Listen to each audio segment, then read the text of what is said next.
মাশাআল্লাহ আপু টঙ্গী থেকে আজকে চলে আসছে আমাদের কাছে হেয়ার রিবন্ডিং করার জন্য। আমাদের ভিডিও দেখে চলে আসছে আপু হেয়ার রিবন্ডিং করতে। ক্যারাটিন আজকে আপুর চুলে আমরা করে দিচ্ছি। আপুর হেয়ার অনেক ড্যামেজ ছিল প্লাস লম্বা ছিল। আগে যে করছে অনেক সুন্দর হয়েছে। আপুর হেয়ারের রিগ্রোথ হয় খুব ভালো সুন্দর। আপুর গোছা ভালো থাকার কারণে আপুর হেয়ার দ্রুত বের হয়ে যায়। আপুর হেয়ারে প্যাক ইউজ করছিল যার কারণে একটু ড্যামেজ হয়ে গেছিলো হেয়ারটা। তারপর আমরা খুব সুন্দরভাবে সফটভাবে আপুকে হেয়ারটা করে দিলাম, হেয়ারে সার্ভিস দিয়ে দিলাম। আপু অনেক ধৈর্যশীল ছিল, আমাদের একদম ডিস্টার্ব করেনি সার্ভিসের সময়। মানে অনেকে আছে যে ব্যথা পায় অনেক কিছু, আমরা অনেক যত্ন সহকারে সার্ভিস দিই, কিন্তু আপুটা একদমই করছে তো অনেকবার, 6-7 বার আপু করে ফেলছে, এই জন্য আপুর এক্সপিরিয়েন্স হয়ে গেছে।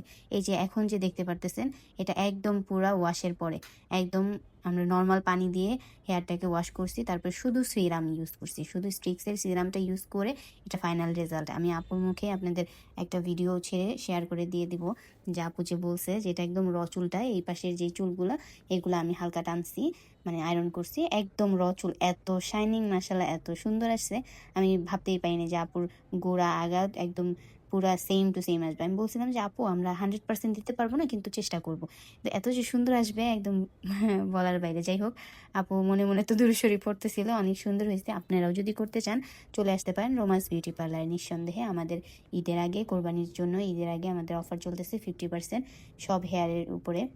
আপু অনেক স্যাটিসফাই ছিল আমাদের হেয়ারের কাজ করে। আপুর এটা ফাইনাল রেজাল্ট। আপু টঙ্গী থেকে চলে আসছে। আপনারাও যে কোনো জায়গা থেকে আমাদের পার্লারে চলে আসতে পারেন, আমাদের উপরে দেওয়া নাম্বারে আমাদের সাথে যোগাযোগ করে আপনারা চলে আসতে পারেন রোমান্স বিউটি পার্লারে। আর আমাদের কাছে সার্ভিস নেওয়ার পরে আপনাদের হেয়ারে কোনো প্রবলেম হবে না। যদি কোনো প্রবলেম হয় আমাদের হোয়াটসঅ্যাপে নক করলে আমরা সলিউশন দিয়ে দিব, কোনো চিন্তার বিষয় না। আর আরেকটা কথা বলে রাখি, আপনারা কেউ যদি পার্লারে কাজ করতে চান অবশ্যই আমাদের সাথে যোগাযোগ করবেন। ঈদের পরে আমরা পার্লারে বিউটিশিয়ান নিচ্ছি। আল্লাহ হাফেজ।